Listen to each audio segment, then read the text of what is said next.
مسیح خداوند میں آپ سب کی سلامتی ہو۔ آج 7 صلیبی کلمات کی ہم سب عبادت میں شامل ہیں۔ میں کہتا ہوں یہ 7 صلیبی کلمات کی جو عبادت ہے، جو آپ پورے سال میں تمام عبادات کرتے ہیں، یہ ان میں سے سب سے بڑی عبادت ہے۔ ہاللیلویا۔ اور آج آپ خداوند کا شکر ادا کریں کہ خدا نے آج آپ کو ایک بار پھر زندگیوں کو یہ موقع دیا کہ آج آپ صلیبی کلمات کی اس عبادت میں شامل ہو کر صلیبی کلمات کی برکات کو جان سکیں۔ یہ 7 صلیبی کلمات، ان کا آپس میں گہرا تعلق ہے۔ یہ 7 صلیبی کلمات یہ گناہگار کی نجات اور اس کی کفارت سے ہے، اور یہ خداوند یسوع مسیح نے اس وقت بیان کیے جب وہ صلیب کے اوپر دکھ کی حالت میں تھے، اور خدا کا بندہ پولس رسول مسیح کے ان دکھوں میں شریک ہو کر ان کو جاننا چاہتا تھا۔ آج تمام کلیسیاؤں میں گڈ فرائیڈے کے دن یہ 7 صلیبی کلمات کیوں پڑھے جا رہے ہیں؟ اس لیے کہ آج میں اور آپ ہم سب جو ایماندار ہیں، وہ یسوع کے دکھوں اور اس کے مکاشفے میں، اس کی قدرت کے مکاشفات میں شامل ہو کر اس کی برکات کو جانیں، اور ان کا جو اثر ہے وہ ہماری روح، بدن، جان میں پیدا ہو، ہمارے تھاٹس کھلے، ہماری انڈرسٹینڈنگ کھلے، اور خدا کا پاک روح ہمیں یسوع مسیح کی مانند ایک عملی اور ایک تعلیمی مسیح بننے میں مدد کرے۔ آمین۔ آج جیسا کہ بیٹی نشا نے جو یوحنا کی انجیل سے ہم نے متن پڑھا، 19 باب اور اس کی 25 سے لے کر 27 آیات، اور 7 صلیبی کلمات میں سے مجھے آج جس کلمے کی خدمت ملی ہے وہ 3واں کلمہ ہے، اور یوحنا اپنے اس متن میں جس بات پر وہ زور دے رہے ہیں، جو 3واں کلمہ ہے، خداوند یسوع مسیح جب صلیب کے نیچے کھڑی اپنی ماں کو اور محبت کرنے والے شاگرد کو دیکھتے ہیں تو اپنی ماں سے مخاطب ہے اور کہتے ہیں، اے عورت، دیکھ تیرا بیٹا یہ ہے، اور اپنے شاگرد سے کہتے ہیں، دیکھ تیری ماں یہ ہے۔ یہ کلمہ جو 3واں کلمہ ہے، مفسرین کہتے ہیں کہ یہ کامل محبت کا کلمہ ہے۔ یہ کلمہ انسانی ذمہ داریوں کو نبھانے کا کلمہ ہے۔ یہ کلمہ جو 3واں کلمہ ہے، یہ خداوند یسوع مسیح نے جب کہا اپنی ماں سے، اے عورت، دیکھ تیرا بیٹا یہ ہے، اور پھر اپنے شاگرد سے کہتا، دیکھ تیری ماں یہ ہے، تو خداوند یسوع مسیح یہاں ایک نئے رشتے کی بنیاد رکھتے ہیں۔ یسوع کے نزدیک روحانی جسمانی رشتے تو تھے، لیکن یسوع کے نزدیک جسمانی رشتے کی نسبت روحانی رشتے کو زیادہ افضل سمجھتے ہیں۔ اور آج ہم نے جو متن پڑھا ہے، اس میں 25 آیت میں جب یوحنا رسول پہنچتے ہیں تو یسوع مسیح کی مصلوبیت اور دکھ اور تکلیف اور کرب سے بھرے ہوئے ہیں، تو اس تکلیف کی حالت میں جب وہ صلیب کے نیچے اپنی ماں کو دیکھتے ہیں، اور پھر محبت کرنے والے اپنے شاگرد کو دیکھتے ہیں، اور جب ہم اس کی 25 آیت دیکھیں تو صلیب کے نیچے کھڑی اس کی ماں ہے، 3 عورتیں اور ایک وفادار شاگرد ہے۔ یہ جو 3 عورتیں نیچے کھڑی ہیں، یہ کیوں کھڑی تھی؟ یہ 3 عورتیں یسوع سے محبت کرتی تھی۔ یہ کلمہ کامل محبت کا کلمہ بھی ہے، اور یہ عورتیں یسوع سے محبت کرتی تھی اور یسوع کے ساتھ گلیل میں خدمت کرتی تھی۔ یہ یسوع سے بہت محبت کرتی تھی۔ مفسرین کہتے ہیں کہ یہ جو عورتیں صلیب کے نیچے کھڑی تھی،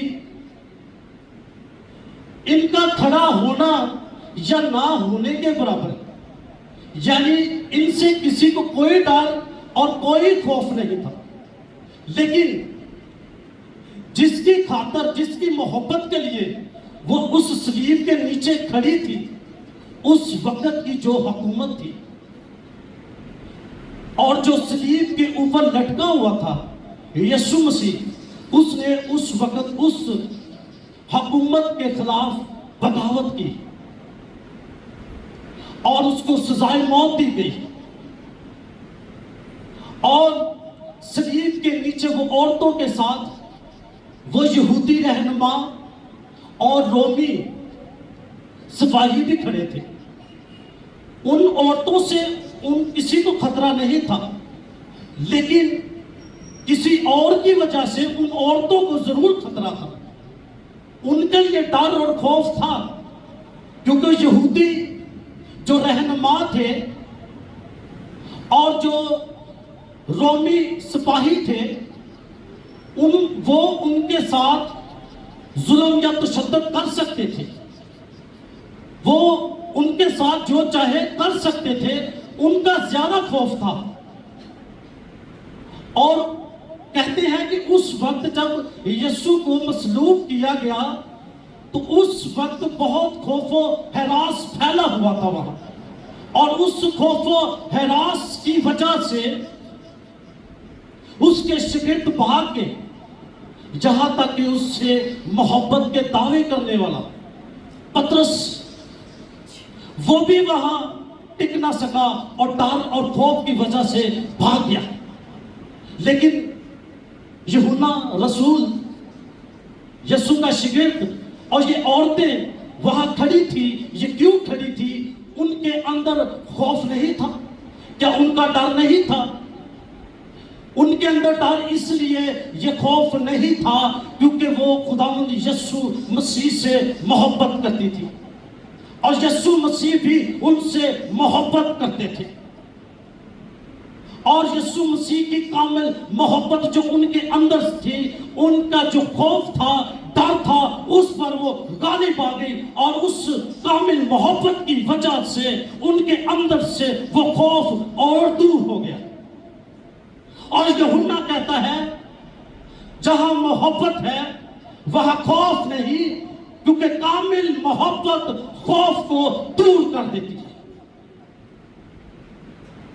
اس کی کامل محبت جو صلیب کے نیچے عورتیں کھڑی تھی، اگر میں ان کو 1 by 1 ڈسکس کروں، ان کو بیان کروں تو مجھے بہت سارا وقت چاہیے۔ جو کھڑی تھی وہ یسوع کے ساتھ بے پناہ محبت کرتی تھی، اور ان کی محبت کی وجہ سے ان کے اندر کا جو خوف اور ڈر تھا وہ اس پر غالب آئی تھی۔ آج ہمیں یہ اصول جہاں سیکھنے کو ملتا ہے کہ ہم سب مسیحوں کے لیے لازم ہے کہ آج ہم کسی بھی خوف میں ہوں اس پر غالب آئیں، اور غالب آ کر ایک دوسرے کی مشکل میں شریک ہو، اور ایک دوسرے کو انکرج کریں، ایک دوسرے کو دکھ، اگر مصیبت اور دکھ میں جا کر ہم کسی کو دلاسا ہی دے دیتے ہیں تو آپ اس کا بوجھ اٹھا لیتے ہیں، آپ اس کا بار اٹھا لیتے ہیں۔ تو آپ جانتے ہیں جب آپ کسی کے دکھ اور سکھ میں شامل ہو کر اس کو انکرج ہی کر دیتے ہیں، تو پولس رسول گلنتھیوں کے کلیسیا کو یہ سکھاتے ہیں کہ تم ایک دوسرے کا بار اٹھاتے ہو تو مسیح کی شریعت کو پورا کرتے ہو۔ آج اگر آپ کسی کے دکھ سکھ میں جاتے ہیں، اس کو انکرج کرتے ہیں، تو یاد رکھے آپ مسیح کی شریعت کو پورا کرتے ہیں۔ یسوع مسیح نے جب صلیب کے نیچے دیکھا تو صلیب کے نیچے اس کی ماں بھی کھڑی تھی۔ صلیب کے نیچے جو اس کی ماں تھی وہ کھڑی تھی ان عورتوں کے ساتھ، وہ ماں تھی، اس نے اس کو جنم دیا تھا، اس کو پالا تھا، جوان کیا تھا۔ جب وہ اپنے بیٹے کو صلیب پر مصلوب ہوئے دیکھتی ہے تو اس کا دل دکھ سے بھرا ہوگا۔ اس کی آنکھیں اپنے بیٹے کو مسلسل مصلوبیت میں دیکھ رہی تھی۔ جب کسی کی ماں کا کوئی بچہ بیمار ہوتا ہے تو ماں تو رات بھر نہیں سوتی، یا بچے لیٹ آئیں تو ماں انتظار کرتی رہتی ہے۔ لیکن جہاں جو دکھی ماں ہے، جو غم سے بھری ہوئی ہے، وہ اس کا کیا حال ہوگا؟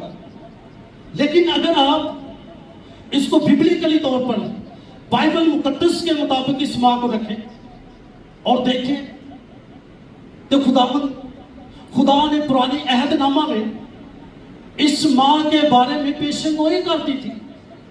اس ماں کے بارے میں نجات دہندہ کی ماں مقرر کر چکا تھا، یہاں اس کو عورت کا ٹائٹل دے چکا تھا۔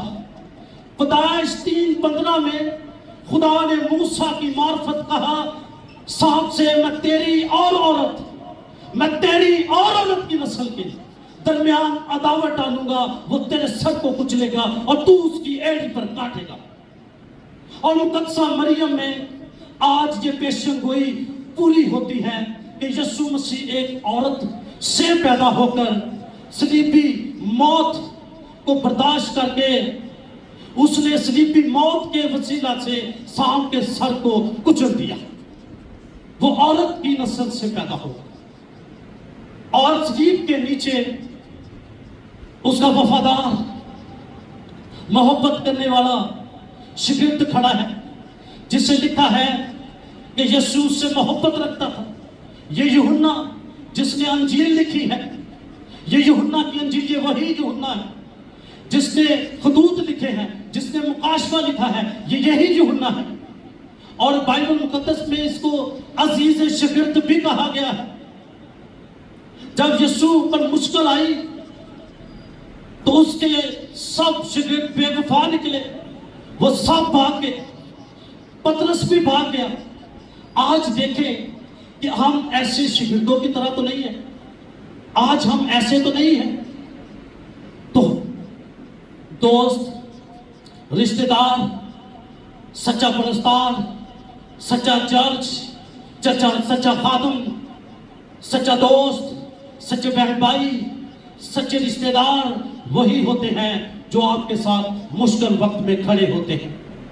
آج اس بات پر غور کریں، جس طرح یوحنا یسوع کے ساتھ وفادار تھا، وہ یسوع کے ساتھ آخری وقت تک، آخری گھڑی تک کھڑا رہا۔ خدا آج ایسے شاگرد چاہتا ہے، آج ایسی کلیسیا چاہتا ہے، خدا آج ایسے خادم چاہتا ہے، ایسے ایماندار چاہتا ہے۔